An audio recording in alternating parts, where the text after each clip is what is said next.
नमस्कार मंडळी, तर आज आहे वॉल पेंटिंगचा डे 3. आता आपण मोराच्या पिसांना रंग लावून घेणार आहे.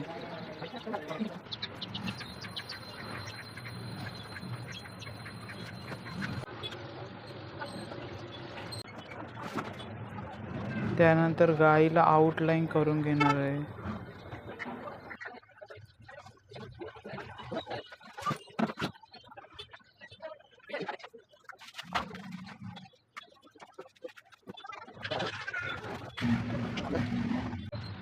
झाडावरील फुलांचे काम करून घेऊया.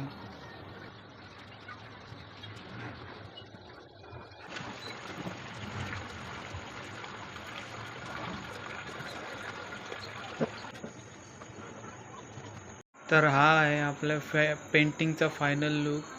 आणि त्यानंतर याला फ्रेम पण लावायची आहे. त्यानंतर अजून उठून दिसणार आहे पेंटिंग.